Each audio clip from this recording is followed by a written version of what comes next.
All right, welcome back to the History of Being Human podcast. I am the host, Noel Armstrong. Once again, thank you for listening. On the last episode, we covered what we know, or at least most of what we know, about the North Sentinel Island people, about their history of contact with the rest of the world's humans. I could summarize by saying that those contacts have been few, violent, and often fatal. Fatal for the Sentinelese and the outsiders. The Sentinelese zealously guard their isolation and their independence. They learned apparently very early on the truth of Sartre's quote that hell is other people. And they don't really want a lot of contact with other people. And so they are, in that sense, the tribalist of tribal people. And as a consequence of their extreme and self-imposed isolation, which has been honored by the Indian government, we don't know very much about them. One thing I did want to mention, I didn't cover their genetics, so I'd like to go into a little bit about their genetics. As you know, if you listen to this podcast or any number of other sources, the human genome, Homo sapiens sapiens as it exists today, contains traces of our early cousins as well as our forebears, our ancestors. Specifically, we know that Neanderthals and Denisovans once lived alongside early Homo sapiens ancestors, and they actually mingled and had children. And so, in a sense, although it's sad that they are extinct, they really aren't totally extinct. They live on through their descendants in the gene pool to this very day. And the work to identify those genes and their significance goes on to the very day also. In fact, it seems like every month we learn a little bit more about how the genes from these ancient cousins with whom we apparently intermingled affects us. And let me just cover some of that research. Now, you might be wondering what this has to do with the North Sentinel Island people and John Allen Chau. But bear with me for just a few minutes. Let me get through some of this. And I promise you I'm going to drop something on you that I came across in my research that I found fairly staggering. So just think of this as a way to warm up for the story of John Allen Chau. And bear with me for a few minutes, then I'll get to his story. In previous episodes, I have alluded to the fact that some African populations have almost no Neanderthal DNA and no Denisovan DNA within them, while some people from European and even Asian backgrounds have up to 2 or almost 3% Neanderthal DNA. So that's Neanderthals. What about Denisovans? Most of the population of the world, the peoples of the world, have no detectable Denisovan DNA within their genome. But if you check the genome of people from Melanesia, which extends from New Guinea to Fiji, 4 to 6% of the genome of those native populations is Denisovan, is our extinct cousins. Now, lest you say, big deal, that's not a very large percentage, it does add up. It does have its repercussions. Consider this. According to archaeological studies, there's an estimate that there might have been about 150,000 Neanderthals spread in small groups of 15 to 25 across Eurasia, while according to genetic studies, there might have been as few as 1,000 Neanderthals in toto. Another study came back saying that there were only 3,500 female Neanderthals ever. So population genetics give a very different estimate than archaeology. We don't know how many there were. The point is, their numbers were few. And yet, their legacy seems disproportionate. And by that, what I mean is their genes influence us to this very day in many different ways that we're still identifying. Take, for example, autoimmune diseases, rheumatoid arthritis, Graves' disease. It is thought that when the early ancestors of Homo sapiens sapiens came out of Africa to Europe about 50,000 years ago, they had no immunity to the diseases that existed on that continent, but the Neanderthals did. So by interbreeding with Neanderthals, early Homo sapiens sapiens had a quick upgrade to their immune system. Well, this upgrade to the immune system, this more active immune system, which came through the Neanderthal DNA, also predisposes us to attacking ourselves. Our immune system is so active that it, at times, turns on itself. There are many examples of things that might have been adaptive at one time during the Pleistocene that now we actually consider health risks. So take, for example, fat storage. The ability to store large amounts of fats would clearly help us through the cold climate of the Pleistocene when game was scarce. Not much use to us now. Take another gene, a gene associated with blood clotting. This gene, which came through the Neanderthal lineage, through Neanderthal DNA, leads to a greater risk for stroke in elderly people. During the Pleistocene, you were much more likely to die very young, a violent death. When you're fighting a woolly mammoth, what you need is to not bleed to death. You don't need to worry about when you're 90 years old having an ischemic stroke from a blood clot.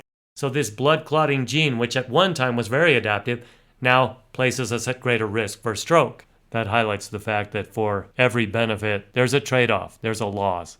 It's kind of the way evolution works. You get one adaptation by giving up another. There's a pain receptor that comes from the Neanderthals that makes you more sensitive to pain. You feel more pain because of the activity of this pain receptor. What's the use of that, you say? Well, the more a dangerous something hurts, the more you're inclined to avoid it.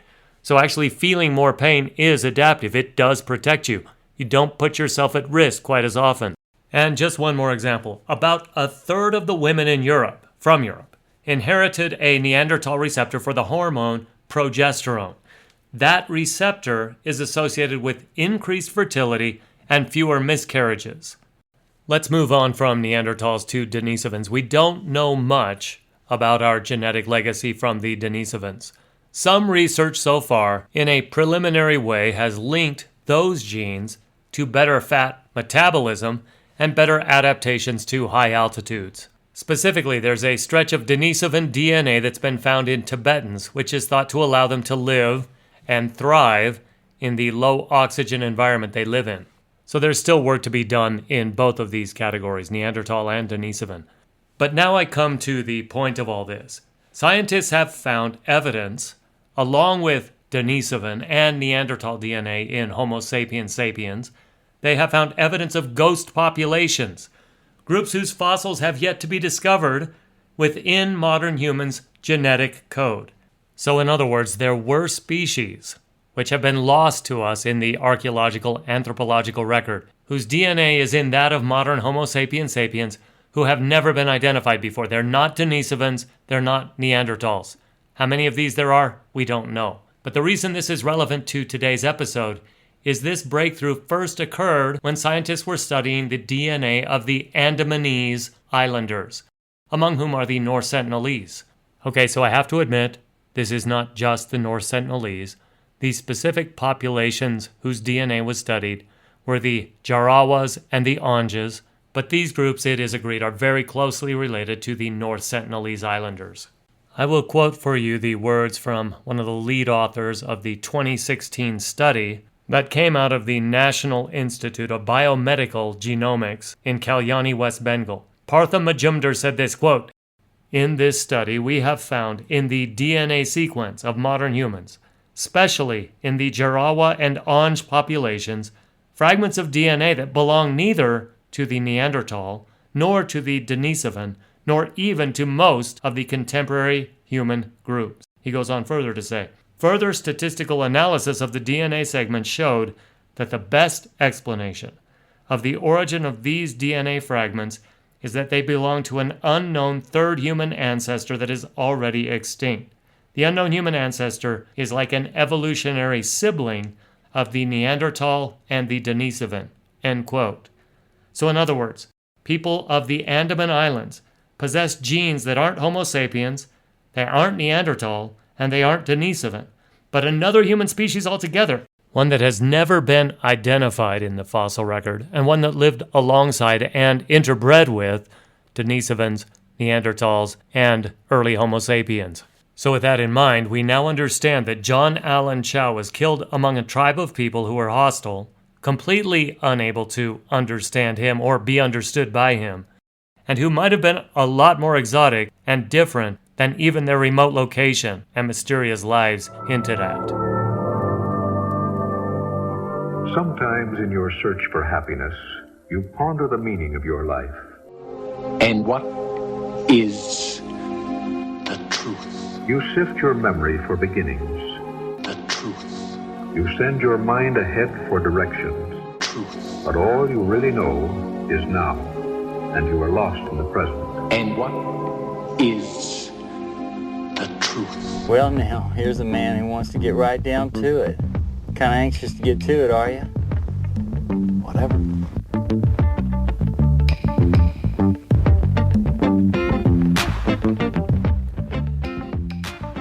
On November 16, 2018, off North Sentinel Island, John Allen Chau, 26-year-old American adventure blogger and an evangelical missionary, wrote the following entry in his diary. Woke up after a fairly restful sleep, heading to island now. I hope this isn't my last note, but if it is, to God be the glory. I'm heading back to the hut I've been to, praying it goes well. Those words, as far as we know, are the last words that John Allen Chau ever wrote. He boarded a boat with 5 fishermen that he had paid to take him illegally to North Sentinel Island, and he was never seen or heard from again. As far as we know, his remains are still buried in the sand of North Sentinel Island. When the news of his death spread around the entire world as it did, reactions were, I think, predictably strong, and I wouldn't say they were mixed, I would say they were bipolar. On the one hand, we have the evangelical community, All Nations, the group that trained John Allen Chau, faithful believers who thought he was doing the most loving, most selfless, brave, courageous act that a human could possibly do, risking his life to bring salvation to these people who were held in the grasp of Satan. But on the other hand, we have the equally strong opinion that was summed up by one Twitter user rather bluntly by saying, "What a deluded idiot. Not only did he give his life up for nothing, he endangered the lives of innocent people and could have single-handedly destroyed one of the last uncontacted tribes on Earth." And so it goes. According to one side, he was selfless, humble, caring. According to the other side, he was self-aggrandizing, glory-seeking, narcissistic, etc., etc. John's father, for his part, blamed the American evangelical community. He said that John was an innocent child who died from an extreme vision of Christianity taken to its logical conclusion. But according to Mary Ho, the director of All Nations, the evangelical missionary group that trained John, quote, "The privilege of sharing the gospel has often involved great cost. We pray that John's sacrificial efforts will bear eternal fruit in due season," end quote. In her mind, Chau had joined the sacred company of martyrs since the beginning of Christianity. But we have to admit, that opinion is in the minority. Most of the people who commented on Chau's death echo the sentiment of this Twitter user who said, quote, "John Allen Chau is not a martyr, just a dumb American who thought the tribals needed Jesus when the tribals already lived in harmony with God and nature for years without outside interference," end quote. The condemnation and criticism that poured in after Chau's death was so severe that the family had to post the following plea on his Instagram account. John Allen Chau was a beloved son, brother, uncle, and best friend. He loved God, life, helping those in need, and had nothing but love for the Sentinelese people. I have to admit, when I first heard the story of John Allen Chau being killed on North Sentinel Island, I jumped early on the condemnation bandwagon. I couldn't understand why he would be so arrogant as to want to foist his worldview upon people who had no desire to hear it, had not asked him to be there, and weren't looking for what he had to offer. I also couldn't understand why he thought it was a good idea. It seemed culturally imperialistic at best and suicidal at worst.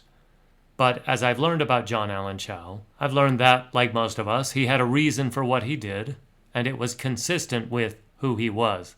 In the words of J. Oliver Conroy, a journalist who studied Chau's life, quote, "Chau's decision to contact the Sentinelese, who have made it clear over the years that they prefer to be left alone, was indefensibly reckless. But it was not a spontaneous act of recklessness by a dim-witted thrill-seeker. It was a premeditated act of recklessness by a fairly intelligent and thoughtful thrill-seeker who spent years preparing, understood the risks, including his own life, and believed his purpose on earth was to bring Christ to the island he considered Satan's last stronghold." End quote.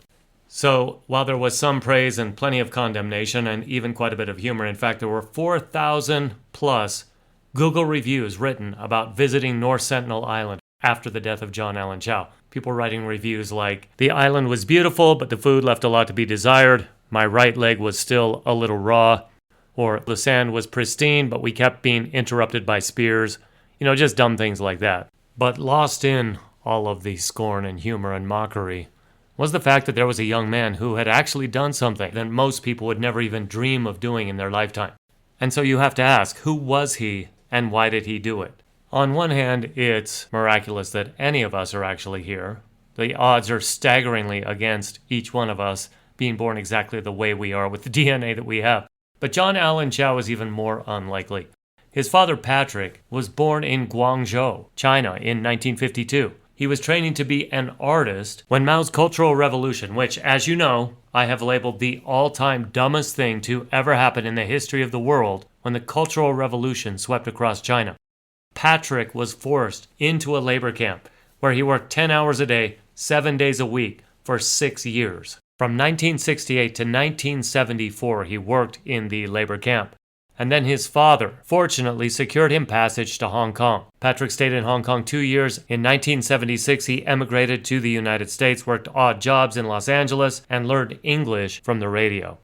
Very brilliant man. He actually ended up going to medical school at Oral Roberts University, studying medicine and becoming a psychiatrist. Now, as most of you know, Oral Roberts is an evangelical university. And Patrick Chau, this boy from Guangzhou, China, became an evangelical Christian.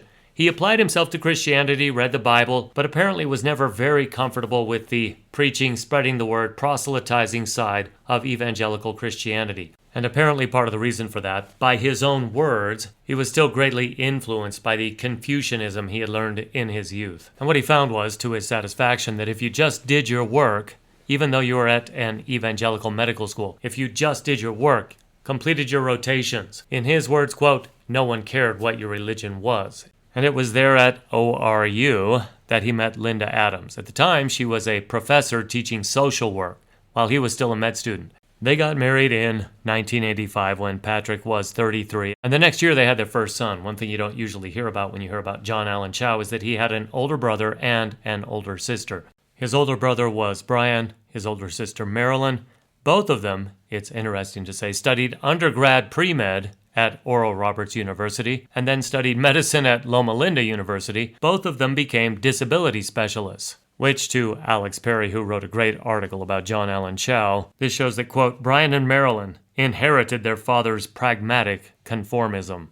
And while we have to admit that doesn't sound like a very exciting way to be described, if John Allen Chau had inherited Brian and Marilyn's pragmatic conformism, he would still be alive to this very day. But he didn't. He inherited a more, how should we describe it, whimsical character. You think about it, Patrick himself had kind of a dual nature. The hard science, the rigor of the academics associated with medicine. But remember, before that, he was training to be an artist before the Cultural Revolution. John Allen Chau's mother, Linda, was an extremely devout and pious woman.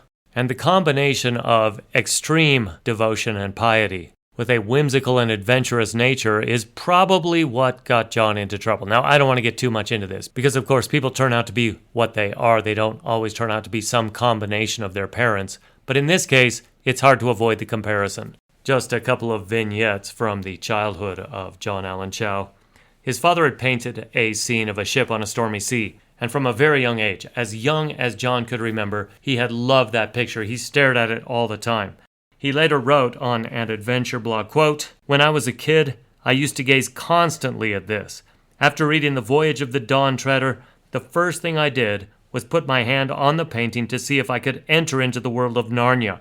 I think this painting helped spark adventure in my young soul, end quote. John told of another time that was influential to him. When he was very young, he says he was rooting around in his father's study when he found something that really piqued his interest. It was an illustrated edition of Robinson Crusoe. He tried to read it, but he was only about 7 years old. He couldn't get through it. So instead he read easier books, and he was always drawn toward adventure books after that time. He read things like Hatchet by Gary Paulson, about the kid whose plane crashes in the Alaska wilderness and he has to fend for his own life. He has to survive. He read the book The Sign of the Beaver, which he said inspired him and his brother to paint their faces with blackberry juice and tromp around in the backyard with fake bows and arrows and spears. I guess you could say all of this is fairly normal boy play. It's not unusual for young men to be drawn to stories about adventure. But with John, even from a young age, it was really a passion, and he showed that he was willing to try things that other people just wouldn't try. In one of his blog posts, he said, when I was a little kid, my family went camping. And during that time of my life, I had a habit of eating wild things not meant for humans to eat, like bright red or stark white berries. He says because he ate those berries, he destroyed several sleeping bags that night, and his family stopped going camping after that. In adolescence, when most people's heroes would have been sports figures or movie stars, John's heroes were people like John Muir, the naturalist, or David Livingstone, the explorer and missionary, or someone who's a little less well-known, Bruce Olson, who's famous in the evangelical community for converting the Bari people of South America. Those were his heroes. And as John grew older, as he became a teenager, young adult, he continued to admire figures like this. In fact, on Facebook as a teen and then beyond, he would post quotes from Jim Elliot. Elliot, it may be no coincidence, was raised within spitting distance of John Allen Chau's boyhood home. Chau was raised in Vancouver. Jim Elliot was raised just across the Columbia River in Oregon. Ominously, Jim Elliot is famous for being speared to death at age 28 by the Huaorani people in Ecuador in 1956. In the community John Allen Chau grew up in, Jim Elliot was a hero. He was a martyr. And John knew all about Jim Elliot. It's obvious. On social media, John posted the following quote from Jim Elliot. Quote, "He is no fool who gives what he cannot keep to gain that which he cannot lose." End quote. Ominous words coming from a man who had been killed doing almost exactly the same thing that John Allen Chau would be killed trying to do. In fact, according to people who knew John, by the time he was posting these quotes from Jim Elliot, he'd already become fascinated, some would say obsessed, with the North Sentinelese. It's hard to escape the conclusion that Chau saw the North Sentinelese as his own Huaorani people, and himself as another Jim Elliot. I know he was hoping for a different outcome, but he was identifying with Jim Elliot at the time he was posting these quotes. So when did John Allen Chau first get the idea to go to the North Sentinel Islands? Returning to our timeline, he went to a Christian high school in Vancouver. There at the Christian high school, according to the New York Times, he first came across the North Sentinel Islands and the Sentinelese people on a website called the Joshua Project. The Joshua Project is a pretty impressive website, I have to admit. It has uncontacted peoples from all over the world, and it classifies itself as a missionary database. What was the entry on the North Sentinelese? Well, it was, of course, all the things we've already talked about. They're extremely isolated. Visiting them is banned by the Indian government. It recommended that Christians pray that they can earn the trust of the Indian government so that they'll be allowed to go and live among the North Sentinelese, because what the North Sentinelese need most, in addition to basic medical care, is to know that the Creator God exists, that He loves them, and paid the price for their sins. That last part is a quote from the Joshua Project website. Something about North Sentinel Island struck a chord in John Allen Chau, because we know that by the time Chau was 17, his father Patrick overheard him telling friends that reaching North Sentinel Island was his calling, his mission. It's interesting when you listen to Dr. Patrick Chau's reminiscences of that event. He says his heart sank when he heard John talking about going to North Sentinel Island. He thought nothing good could come of it. Even when John was 17 years old, even when it just sounded like a teenage pipe dream, Chau's father found the idea, just the mention of going to Sentinel Island, and the fervor in John's voice, he found it pretty alarming. At least, so says Patrick Chau. Memory is a funny thing, and hindsight certainly has its influence. As John got into his 20s, Patrick began to hope he might change course a little bit. He started talking about following the family career of medicine. He went to Oral Roberts University, but John really was preoccupied with the outdoors. He loved fishing, kayaking, climbing, hiking, everything he could do to get outdoors. And he also loved traveling. In 2012, he traveled to Cape Town as part of a Oral Roberts University mission trip. 2013, he returned for 3 months to Cape Town, South Africa. After he graduated in 2014, he traveled to Kurdistan with a group called More Than a Game, which was a Christian soccer charity. Then he headed back to South Africa for a third stint. It began to be more and more clear also that he was not going to be able to spend time inside a hospital, inside a laboratory, inside a classroom. He wanted to be outdoors. He wanted to live as much of his life outdoors as he possibly could. He trained and qualified as a wilderness medic. He took trekking expeditions around Mount Adams in Washington, and then for 3 years he worked 6 months out of the year as a park guide in Northern California. where he was based in Whiskeytown National Recreation Area. He would take solo trekking expeditions around Whiskeytown, along California's Lost Coast. He backpacked solo around South Africa and India. Not sure how he got the money for all of this, but he was traveling all around the world.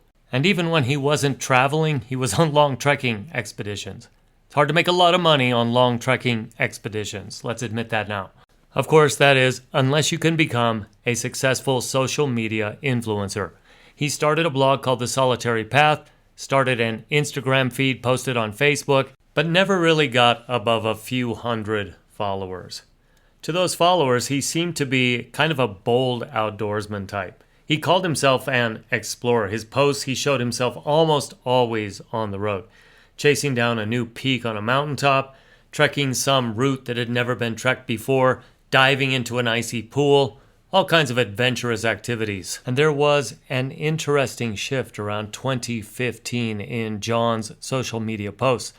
Earlier, he quoted the Psalms, he quoted the Bible, he made reference to his beliefs frequently. But either by coincidence or intentionally, after he visited the Andaman Islands for the first time in 2015, North Sentinel is part of the Andaman Islands, as we've said. After he went to the Andaman Islands in 2015, he cut back on references to his beliefs, didn't quote the Bible as much. He still had the hashtag Soli Deo Gloria, which meant to God alone is the glory. But other than that, he was pretty reserved about his Christianity. I think I might understand one reason why that was the case.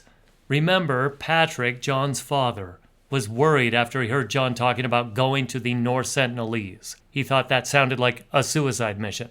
Well, imagine how disconcerting it would be to Patrick, to John's father, to see his son taking trips to the Andaman Islands, the island chain of which North Sentinel was part.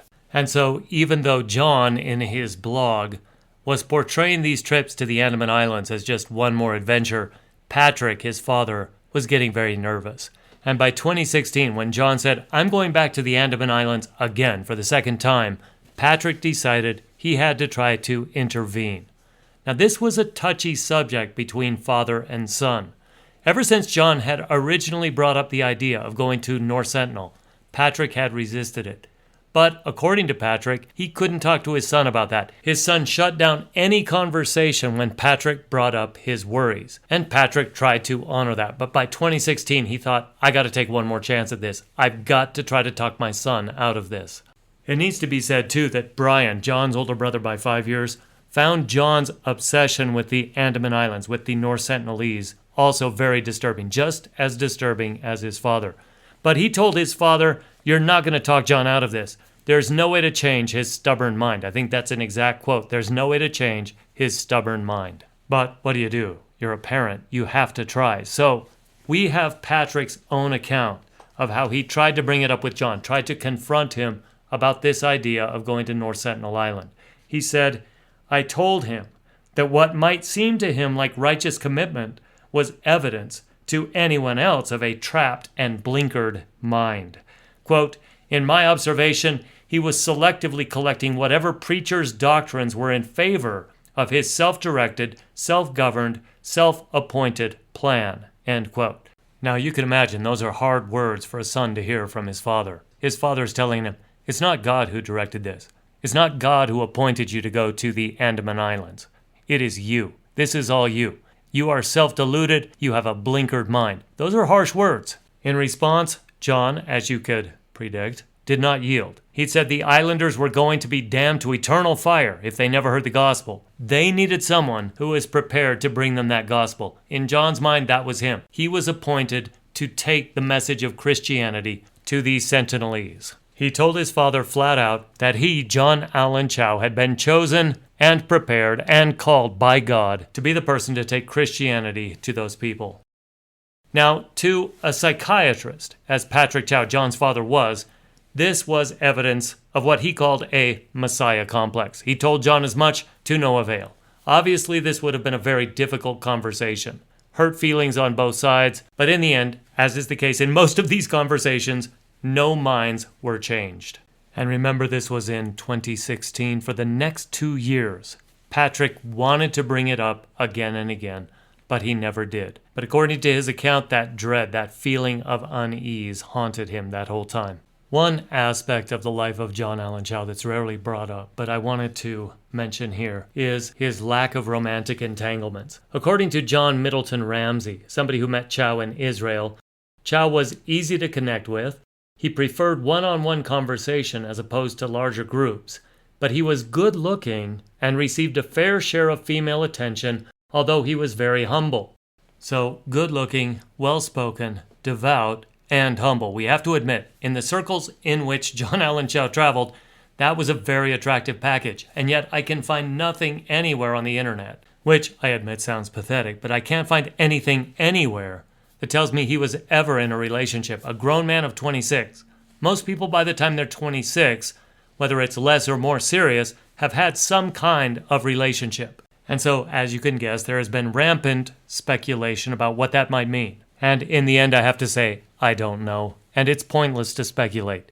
He could have just been uninterested in the opposite sex. He could have been gay. He could have been very interested in the opposite sex. But like his father Patrick, who didn't get married until he was 33, he just had not had the time or inclination for serious relationships up to that point. The only reason I think it's worth bringing up is because one of the people who knew him well thought that his decision to stay out of relationships was intentional. They saw it as related to his belief, his firm conviction that he needed to go to the people of North Sentinel Island. This, again, according to Ramsey, John was interested, but he believed it irresponsible to enter romantic entanglements given the risks of his mission to North Sentinel Island. And that may well be the case, and if it is, that speaks to how deep his conviction was, what a driving motivation this idea was in the mind of Chau. Going back to the timeline, in 2015 and 2016, John Allen Chau ended up taking 4 separate trips to the Andaman Islands. There he made contact with the local Christian community, but he didn't visit North Sentinel. It's obvious, though, that was his plan the entire time. In 2017, he entered a missionary training boot camp run by a group called All Nations. This group in Kansas City has kind of a Christian soldier's mindset, kind of a military mindset. They urge Christians to adopt a wartime mentality, make strategic decisions in the battle that they are waging against their enemy. And their enemy is, you guessed it, Satan. Oh wait, I'm sorry, I read that wrong. Satan. According to the director of All Nations, Mary Ho, John Allen Chau was one of the best trainees they'd ever had. And just to give you a feel for this mission training boot camp, one of the exercises is to have the people who work there dress up like natives and have the future missionaries walk through the village while being threatened with spears, arrows, and so forth. So, of course, appealing and relevant to exactly what Chau was trying to accomplish. Now, that same year, 2017, that he was going to All Nations to prepare for his mission, he also attended language courses at the Canada Institute of Linguistics. Now, it's hard to say what relevance that would have. Nobody can speak Sentinelese, but it's possible that Chau wanted to learn some of the language families from the Andaman Islands, hoping that they would be relevant in some way. But the fact is, not even the neighboring islanders can understand what the North Sentinelese people are saying. Their language is completely separate. But despite that, Chau wanted to do everything he possibly could to be as ready as he could be to go. One of the best insights into Chau's character, his determination, his motivation, comes from another student at that School of Linguistics, who is identified only as Ben S. Ben says he was immediately struck by Chau, felt great confidence in him, said he was one of the most prepared people you would ever meet. Something that Ben wrote about Chau is very telling. Apparently one night in computer lab, Chau told Ben about the calling he felt to go to the Sentinelese. This is what Ben wrote, quote, "I was impressed immediately that this was something no one but God alone could relieve him of. He had already heard all the arguments of why this was a fool's errand and would jeopardize any mission associated with it, let alone the lives of the individuals involved. But this was a sacred trust for him that no amount of reasoning would wrest from his grasp." End quote. Boy, when you hear that, you realize this is either the stuff of greatness or madness. In October of 2017, after completing his training, Chau traveled on a tourist visa to Port Blair. the Andaman Islands regional capital. There he took up residence in what he described as a safe house. There in that safe house, why he called it that I don't know, he put together what he called his initial contact response kit. That included some things for the Sentinelese, things that could be used as gifts: tweezers, scissors, cord, safety pins, fish hooks. It also included picture cards, so he could try to communicate with them a little bit better through pictures. He also brought along bandages and splinter forceps, which were not for the Andamanese. Those were to pull arrows from his flesh and bandage the wounds if necessary. He definitely knew what he was getting himself into. And credit where it's due, he also went into a voluntary 11-day quarantine, in which he wrote in his diary, prayed, avoided direct sunlight, and exercised. He read the lives of the 3 Miss Judsons, which is a 19th century missionary account, and we have to give him credit for not wanting, at least, to be around other people where he could contract a disease he could spread to the Sentinelese. I guess he was just kind of hoping that the 5 Christian fishermen that he had hired to bring him to the island wouldn't have a disease of their own. But be that as it may, on the 14th of November, that night, he boarded a boat with 5 Christian fishermen and headed toward North Sentinel Island. They set out in total darkness because they had to avoid Coast Guard vessels that patrolled the water. Their journey was illuminated only by glowing plankton, Chau wrote. Around them, he said the fish were jumping like darting mermaids. They reached North Sentinel Island late at night and anchored nearby.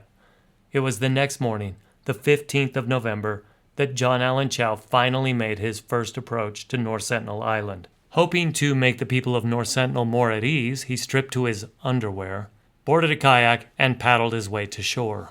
And at this point, I want to go to his journal entries and letters to describe the time he spent in the safe house and his approach to North Sentinel Island and what happened after that. November 14, 2018, Port Blair. I've been in a safe house in Port Blair since returning from Hut Bay, Little Andaman, for the past 11 days. I hadn't seen any full sunlight till today, and my nice tan I had acquired started to fade, as well as my thickly calloused feet. The benefit of that is that I was essentially in quarantine. I met last night with the fishermen who are all believers and who agreed to drop me off. The meeting went well. I trust them. The drop zone was pointed out on the map as being a cove on the southwest of the island, and I depart in 3 or so hours. The plan is to link up with the crew and depart tonight, arriving at the shore around 4. From there we make progressive contact with fish as gifts over the next few days, then send me off.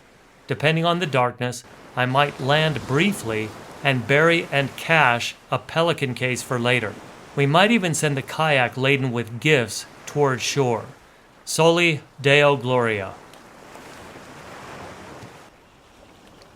November 15, 2018, North Sentinel. Rendezvoused successfully last night with the friends. Currently on the boat waiting to make contact. Left around 2000 hours and arrived around 2230 hours. But as we went north along the eastern shore, we saw boat lights in the distance and turned around, headed south, and evaded them. All along the way, our boat was highlighted by bioluminescent plankton, and as fish jumped nearby, we could see them like darting mermaids shimmering along. The Milky Way was above, and God himself was shielding us from the Coast Guard and Navy patrols. At 0430, we entered the cove on the western shore, and as the sun began to light the east, me and 2 of the guys jumped into the shallows and brought my 2 pelicans and kayak onto the northern point of the cove. The dead coral is sharp, and I already got a slight scratch on my right leg. Now we see a Sentinel Islander house and are waiting for them to come out. We also saw 3 large fires on the eastern shore last night. Soli Deo Gloria. November 15, 2018, North Sentinel Island, Southwest Cove. Around 0830, I tried initiating contact. I went back to the cached kayak and built it up, then round to the boat and got 2 large fish, 1 barracuda and 1 half tuna. I put them on the kayak and began waving to the house we had seen. As I was about 400 yards out, I heard women looing and chattering.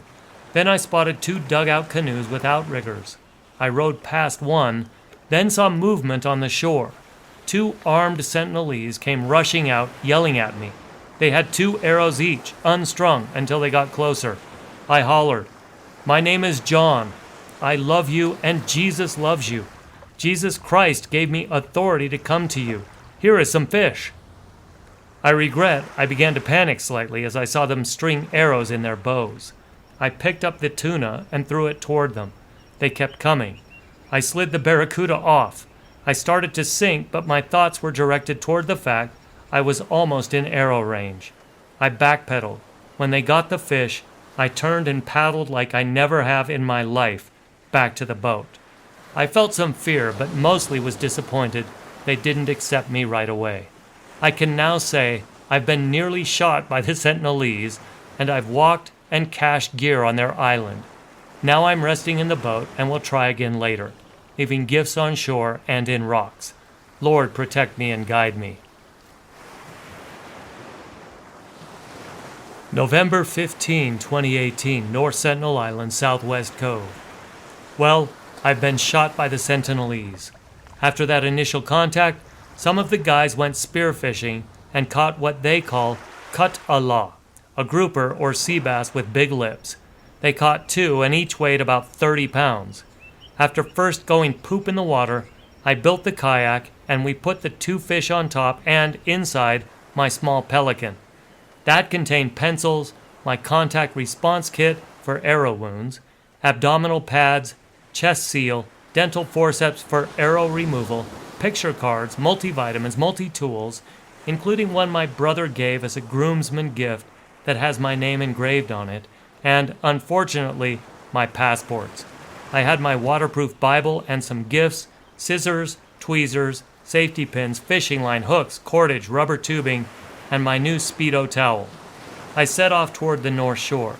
As I got closer, I heard whoops and shouts from the hut.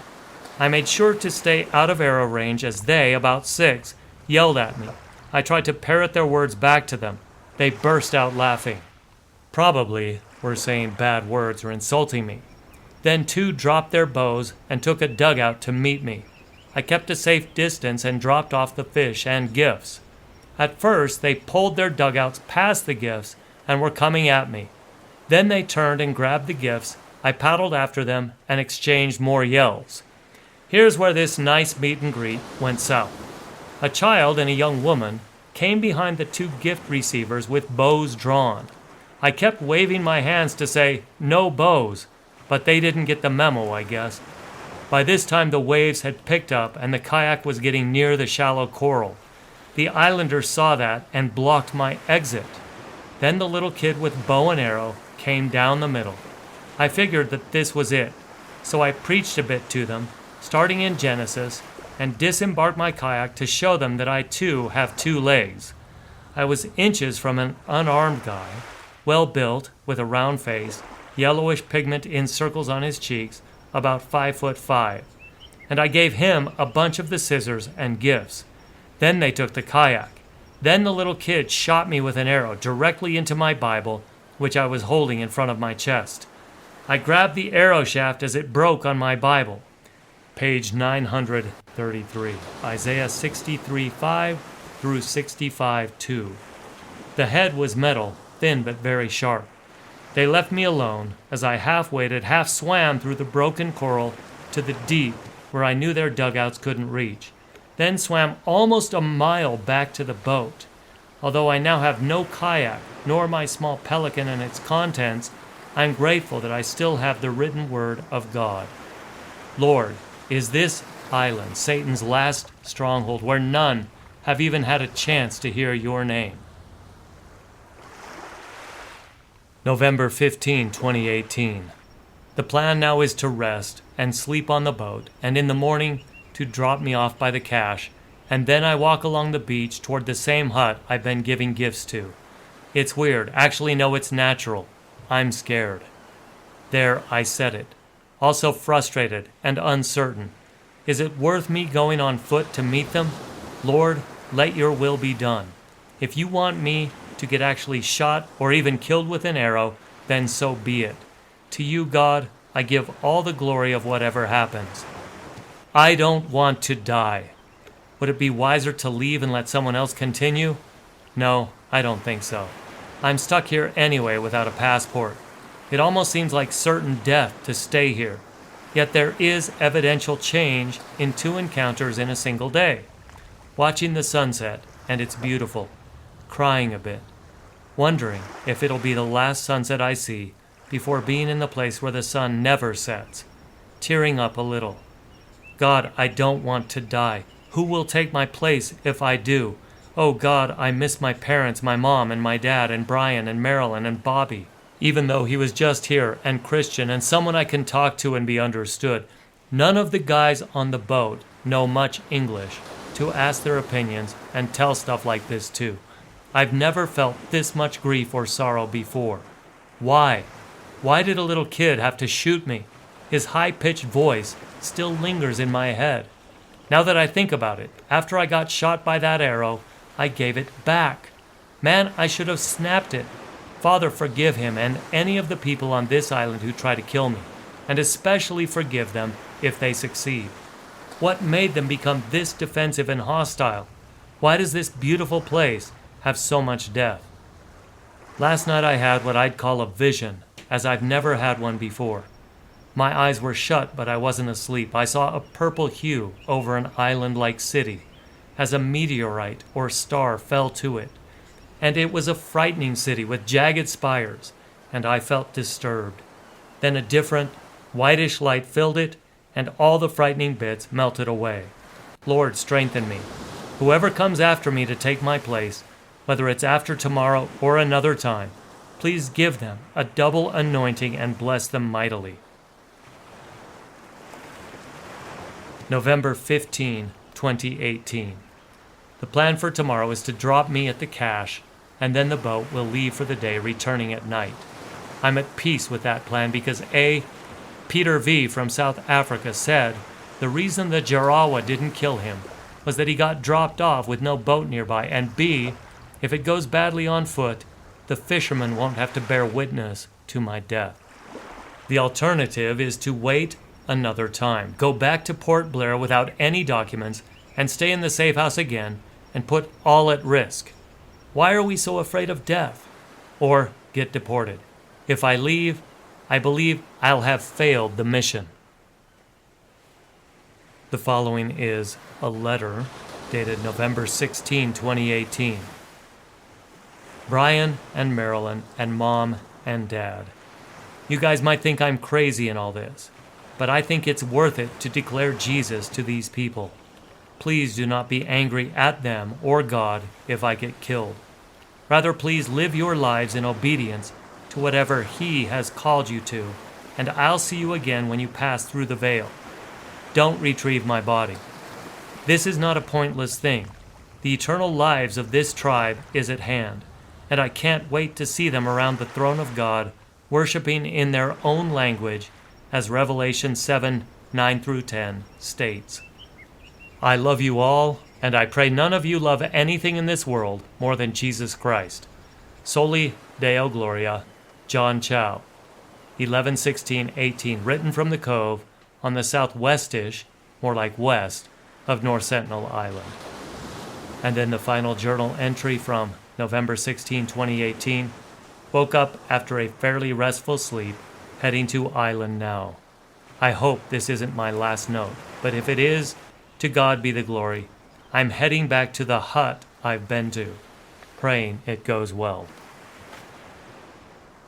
Of course, we know already those would be the last words that John Allen Chau ever wrote. 5 days later, a press release would go out saying that a U.S. national had died on North Sentinel Island. According to Dipendra Pathak, who is the Director General of Police in the Andamans and Nicobars, the consulate had been contacted by an American woman, the mother of, quote, one Mr. John Allen Chau, about her son's visit to North Sentinel Island and attack by the tribesmen. When he received that email, A missing persons report was immediately registered.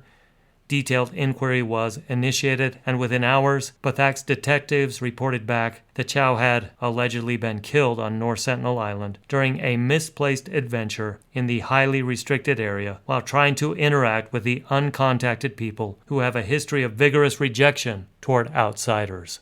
Pathak went on to write that he had directed the Coast Guard to fly over North Sentinel and a second group of officers to sail past in a patrol boat. Neither of them saw any sign of John Allen Chau. The evidence of the American's death, he said, came from statements by 5 fishermen who first reported him missing. The men said that they had dropped him off close to the shore on November 16. Returning a day later, they saw, quote, a dead person being buried at the shore, which from the silhouette of the body, clothing, and circumstances appeared to be the body of John Allen Chau, end quote. Pathak had arrested all 5 fishermen, plus 2 more men from Port Blair, because, as he said, they knew fully well about the illegality of the action and the hostile attitude of the Sentinelese tribesmen to the outsiders. In their defense, the fishermen stated that the deceased, without any pressure or undue influence from any corner, had volunteered to visit North Sentinel Island for preaching Christianity to the Aboriginal tribe. And the rest of the story is fairly well known. Within 1 day of this press release, journalists and commentators from around the world were mesmerized with the story of how a 26-year-old modern American missionary had been killed by a Stone Age tribe on a remote island. I know at this point I'm supposed to render some kind of final opinion or a verdict on the actions of John Allen Chau, try to derive some kind of life lesson from this paradox, but I find it pretty hard to do so. There's not a lot of schadenfreude in this event for me. Do I approve of his actions, of the risk he took, of the risk that he forced upon the Sentinelese people without their permission? No, I don't. Do I understand the zealotry and fanaticism behind his actions? No, I don't. But I have to admit, he sure seems like a nice guy, and it sure seems like he was doing what he did because he really cared about the North Sentinelese people. I know it might not be in the way they wanted to be cared for, not in the way that you or I would care for them. I would feel like the best way to care for would be to leave them alone, let them make their own decisions. But there's little doubt in my mind that by his own standards, by his own lights, he was doing what he thought was the best thing to do.